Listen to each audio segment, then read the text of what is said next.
नमस्कार दोस्तों, target with PS Parihar channel में आपका स्वागत है। सुबह की इस वीडियो में ऐसी सूचनाएं होती हैं जो विभिन्न समाचार पत्रों पर छाई हुई होती हैं और विद्यार्थियों के लिए आवश्यक होती हैं। तो आइए शुरू करते हैं और देख लेते हैं कि आज के समाचार पत्रों में विद्यार्थी जीवन से संबंधित कौन कौन सी सूचनाएं हैं। सबसे पहले सूचना दरोगा भर्ती की। कल दोपहर में उत्तर प्रदेश दरोगा भर्ती ने संशोधित उत्तर कुंजी जारी की थी, जिसके बारे में मैंने वीडियो बनाया था। और देर शाम को रात को कल दरोगा भर्ती का फाइनल परिणाम भी जारी कर दिया गया। हालांकि अभी पीएसटी और डीवी बचा हुआ है। 4 गुना विद्यार्थियों को बुलाया गया है, रिजल्ट भी जारी कर दिया गया है और कट ऑफ भी जारी कर दिया गया है। यहाँ पर लिखा हुआ है कि शारीरिक दक्षता परीक्षा और अभिलेख का सत्यापन भी 25 अप्रैल से होना है। इसके बारे में भी मैंने कल ही आपको पहले जानकारी दे दी थी। यहाँ पर लिखा हुआ है प्रदेश में दरोगा के 9,534। आप लोगों ने वीडियो को अगर लाइक ना किया हो तो लाइक जरूर कर दें, और इस चैनल को जिन छात्रों ने सब्सक्राइब ना किया हो तो जरूर सब्सक्राइब कर लें। इस चैनल में केवल और केवल ऑथेंटिक सूचनाएं ही प्रदान की जाती हैं। लिखा है 9,534 पदों पर भर्ती के लिए अभिलेखों का सत्यापन और शारीरिक दक्षता परीक्षा 25 अप्रैल से होगी। कुल पदों के लगभग 4 गुना अभ्यर्थियों को बुलाया गया। इसके लिए बृहस्पतिवार को श्रेणीवार कट ऑफ भी जारी कर दिया गया है। और भर्ती परीक्षा पिछले साल 12 नवंबर से लेकर के 2 दिसंबर के बीच में हुई थी। उत्तर प्रदेश पुलिस भर्ती एवं यही सब बातें यहाँ पर लिखी हुई हैं कि लगभग कितने विद्यार्थियों को बुलाया गया, कितने विद्यार्थी शामिल हुए थे। इस भर्ती में 23 पदों के लिए 8 लाख विद्यार्थी शामिल हुए थे। और अब 36,170 अभ्यर्थियों को डीवीपीएसटी के लिए बुलाया गया। 36,000 ये देखिए लिखा हुआ है के लिए बुलाया गया। शारीरिक दक्षता परीक्षा सभी जोनल मुख्यालय के जिले में पुलिस लाइन में होगी। इसके लिए अभ्यर्थियों को लखनऊ, कानपुर नगर, आगरा, बरेली, मेरठ, वाराणसी, प्रयागराज और गोरखपुर बुलाया जाएगा। ये आप लोग कट ऑफ देख सकते हैं। यहाँ पर कट ऑफ दिया हुआ है सामान्य वर्ग का 302 लंबावत श्रेणी, ये देखिए 302.09405 ये लंबावत श्रेणी सीधे सीधे कट ऑफ। और ईडब्ल्यूएस का दिया है 285, ओबीसी का दिया है 287, अनुसूचित जाति का 260 और अनुसूचित जनजाति का 223। और यहाँ पर लिखा हुआ है कि विज्ञापित पदों का लगभग 3.5 गुना अभ्यर्थियों को, महिलाओं के मामले में 4 गुना, 3.5 गुना विद्यार्थियों को बुलाया गया है। और ये जो महिलाओं का कटाव है उसे भी आप लोग देख सकते हैं भूतपूर्व। ये जो नोटिस है वेबसाइट पर पड़ी हुई है, अन्यथा आप लोग मेरा टेलीग्राम चैनल अवश्य से ज्वाइन कर लें। वहाँ पर आप लोगों को इस तरीके की नोटिस इत्यादि मिलती रहती हैं, मिल जाएंगी। 25 तारीख से इनका डीवी भी है। इसके बारे में भी मैंने कल जानकारी दे दी थी आप लोगों को कि एक जो नोटिस जारी हुई थी। और यही सब चीज़ें यहाँ पर लिखी हुई हैं। आप वेबसाइट पर जाकर के अपना जो परिणाम है, चाहे रोल नंबर चाहे रजिस्ट्रेशन के माध्यम से देख सकते हैं। और जानकारी मिल रही है कि बहुत जल्दी दरोगा भर्ती की जो नई भर्ती आनी है लगभग 900 पदों पर, उसकी भी तैयारियां तेज होंगी। उसकी भी जो टेंडर की प्रक्रिया है वो शुरू हो रही है।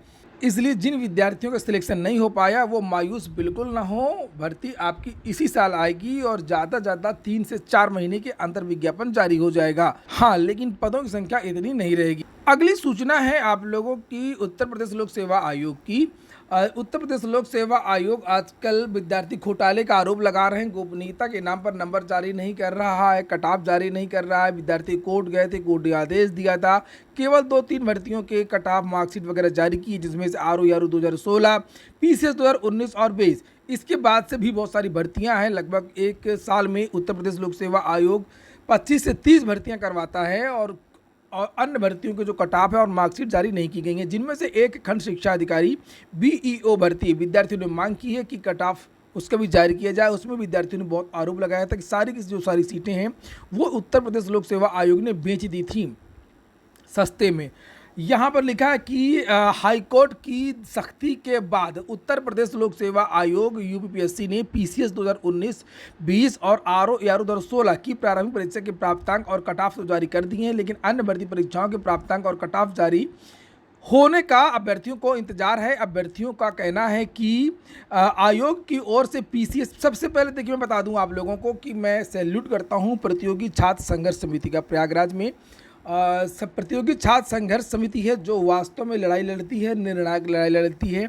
समाजवादी पार्टी के कार्यकाल में भी इस प्रतियोगी छात्र संघर्ष समिति ने कोर्ट के माध्यम से अनेक अधिकारियों पर कार्रवाई करवाई थी, कर्मचारियों पर कार्रवाई करवाई थी।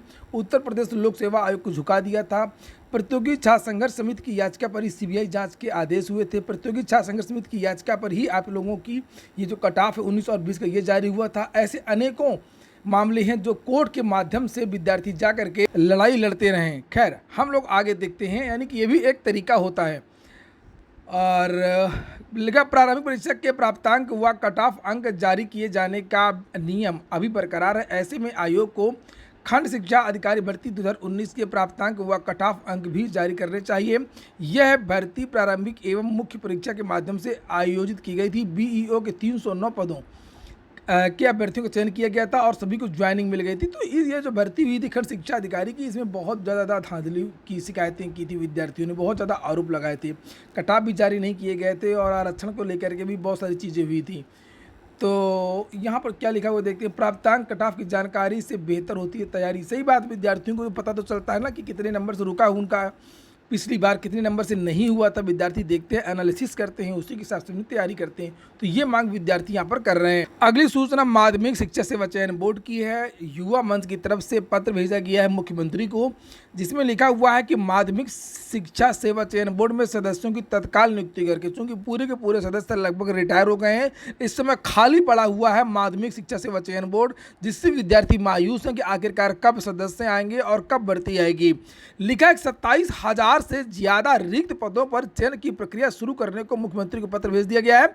14 अप्रैल को, यानी कल, प्रयागराज माध्यमिक शिक्षा सेवा चयन बोर्ड में सदस्यों की तत्काल नियुक्ति कर 27,000 से ज्यादा रिक्त पदों पर चयन शुरू करने की को युवा मंच के अध्यक्ष अनिल सिंह ने मुख्यमंत्री को भेज करके मांग की है कि सहायता प्राप्त माध्यमिक विद्यालयों में 27,000 से अधिक रिक्त शिक्षकों के पदों को भरने के लिए माध्यमिक शिक्षा सेवा चयन बोर्ड को मुख्यमंत्री द्वारा निर्देशित किया गया था। 27,000 शिक्षक पदों पर चयन की प्रक्रिया शुरू होने की खबरें भी प्रमुखता से प्रकाशित होती रही हैं। चयन बोर्ड व शिक्षा महकमे के पास सहायता प्राप्त माध्यमिक विद्यालयों में 27,000 से ज़्यादा रिक्त पदों का ब्यौरा भी मुहैया कराया गया था, लेकिन शिक्षा महकमे को प्राप्त रिक्त पदों के ब्यौरे के बावजूद चयन बोर्ड द्वारा नए सिरे से अधियाचन की प्रक्रिया शुरू की गई, जिससे न सिर्फ चयन प्रक्रिया में अनावश्यक देरी रही, बल्कि सुप्रीम कोर्ट के आदेश के बाद भी तदर्थ शिक्षकों के रिक्त हुए पदों के मामले में प्रबंधकों व जिला विद्यालय निरीक्षकों द्वारा अधियाचन न भेजने की वजह से महज 5,000 पदों का अधियाचन ही प्राप्त हुआ।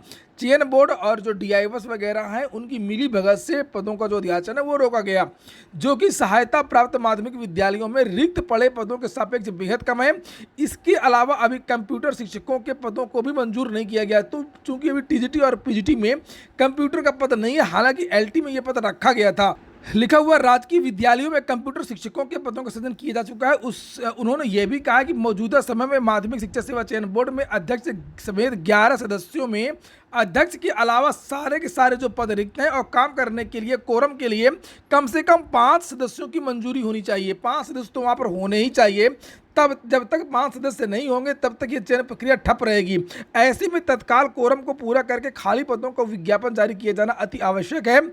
माध्यमिक शिक्षा सेवा चयन बोर्ड में सदस्यों की रिक्त पदों पर तत्काल नियुक्ति करके 27,000 से ज़्यादा रिक्त पदों पर चयन की प्रक्रिया शुरू की जाए। समयबद्ध इन सभी रिक्त पदों पर नियुक्ति दी जाए। बहुधी अध्यक्ष युवा मंच अनिल सिंह। तो यहाँ पर विद्यार्थी अपनी भर्ती की तो मांग कर ही रहे थे, अब कोशिश कर रहे हैं कि पहले चयन बोर्ड की खुद ही भर्ती हो जाए। अंतिम सूचना बीएड एंट्रेंस की है, नोटिस जारी हो गई है। 18 तारीख से आवेदन शुरू हो जाएंगे। ये देख लीजिए, वेबसाइट ये है mjpru.ac.in। चूंकि रुहेलखंड विश्वविद्यालय इस बार ये परीक्षा आयोजित करवा रहा है और वहीं से 18 तारीख से जो अब अंतिम सूचना है यूपी SSSC की। लिखा हुआ है, वन मंत्री डॉक्टर अरुण कुमार सक्सेना ने कहा कि जीव जंतुओं के संरक्षण के लिए हर जिले में प्राणी उद्यान चिड़ियाघर होना चाहिए। साथ ही वन निगम को कार्यदायी संस्था बनाने पर भी विचार किया जाए, जिससे विभाग की आमदनी बढ़ाई जा सके। डॉक्टर अरुण ने ये बातें बुधवार को नरही स्थित वाजिद अली शाह प्राणी उद्यान के ऑडिटोरियम में विभागीय कामकाज की समीक्षा के दौरान कही और उन्होंने ये भी कहा कि इस विभाग में, वन विभाग में जितने भी रिक्त पद हैं, इनको शीघ्रता से भरा जाए। इस बैठक में विभाग के राज्य मंत्री केपी मलिक, अपर मुख्य सचिव मनोज सिंह, प्रधान मुख्य सचिव, तो आपको वन विभाग में भी भर्तियां इस साल देखने को मिल सकती हैं। और अगली मुख्य सूचना यह है यूपी SSSC की। आज बहुत सारे जो विद्यार्थी हैं वो यूपी SSSC पहुंच रहे चेयरमैन से वार्ता करने के लिए। पुरानी भर्तियों के छात्र हैं, देखते हैं आज जो भी वार्ता होगी उसकी जो अपडेट है मैं उसके लिए अलग से एक वीडियो बना करके आपको दे दूंगा। ये हो गया आज का वीडियो। पूरा वीडियो सुनने के लिए बहुत बहुत धन्यवाद।